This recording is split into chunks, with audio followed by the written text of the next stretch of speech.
Excerpts from Chapter 2. The Needles from the Darkness Steals the Light. Book 1 of the Elim Chronicles. 28. Great cycles later. A swift messenger dove races through the magenta midnight sky, where the argent light of the great moon and distant winking starlight guide the pilgrim home. Far beneath the dove's flight, a barbed world of impassable black mountains connects the earth with the sky. The needle-like peaks grasp at the heavens in a silhouette of mountainous, razor-sharp claws. The sheer needle mountaintops sow through midnight's cloth of rolling clouds, emerging from a lush valley thick with forests, flowering meadows, and roaring rivers. The Kabel Monastery perches on the highest of the serrated summits. The Kabel Monastery floats between the heavens and the earth, suspended above the sea of clouds. Hewn from enormous slabs of pure white stone, the monastery covers every space on the mountaintop. It shines like a precious white jewel beneath the silvery light of the great moon. The Third Great Age. Great Cycle, 3031. Excerpt 1. An urgent mission. High Priest Anon sits at his small wooden desk. A single candle warms his soft, round face. He stares out through a narrow stone window, looking into the depths of the stellar night. Heavy reflection gnaws at his troubled mind until a fluttering of wings with a sweet low coo breaks his somber stare. Ah, there you are. The messenger dove comes to perch on the narrow window ledge. High Priest Anon raises a plump finger as the dove hops into his outspread hand. He removes a small roll of parchment from the dove's leg before the dove nests in its moonlit cage. He reads the missive from Lord Varesh. Excerpt 2. Danan's departure. Danan wakes from a thoughtless slumber.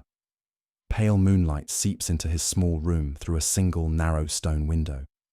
Footsteps creak on the wooden floor before candlelight blurs his half-focused vision. Danan shuffles upright.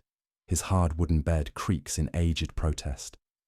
Danan drapes a threadbare woolen blanket around his shaking shoulders. Your Holiness. His breath forms wisps of cloud in the numbing cold. How can I serve? That's the right question, Danan. We all serve. The High Priest's tone resonates with wise reassurance. How we serve is how we are all judged. Anon perches on the corner of Danan's bed. The pair of gentle souls find solace in a moment of comfortable silence. The High Priest breaks the peaceful lull. You will leave the monastery before the first sunrise. Anon's words strike Danan like a slap in the face, his heart sinking with rejection. Danan's eyes bulge with tears as he chokes on the unexpected shock, his voice quivering with confusion and self-doubt. Your Holiness, what have I done wrong? Wrong, Anon scoffs. You have done nothing wrong, Danan. That is why you must leave us. Anon's voice softens as he adopts a patient tone, giving Danan time to process his words.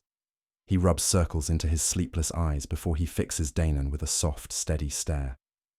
It's time for you to serve outside the monastery, as I once did. You will serve Lord Varesh, elder mage of the Elim. He has requested our most gifted scribe as his personal aide. High Priest Anon reaches deep inside his robes and passes Danan a small, bound-round bundle wrapped in yellow cloth.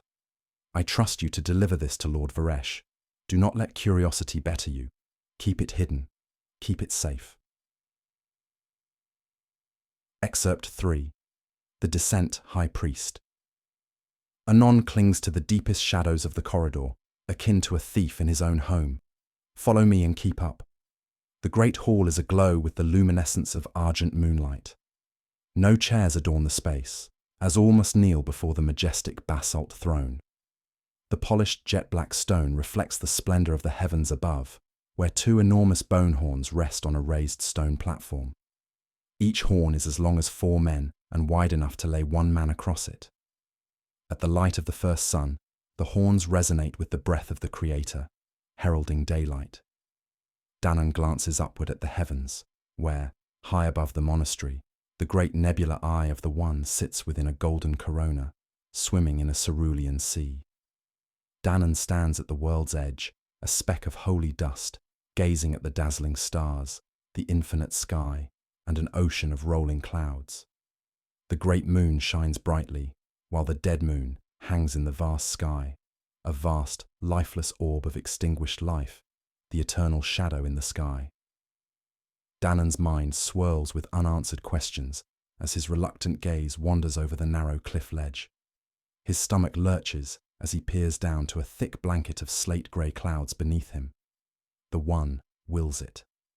He places a shaking foot on the first rung of the ladder. The darkness steals the light. Coming soon to Amazon and Barnes & Noble. Subscribe now to get exclusive chapter excerpts and be the first to know about the release.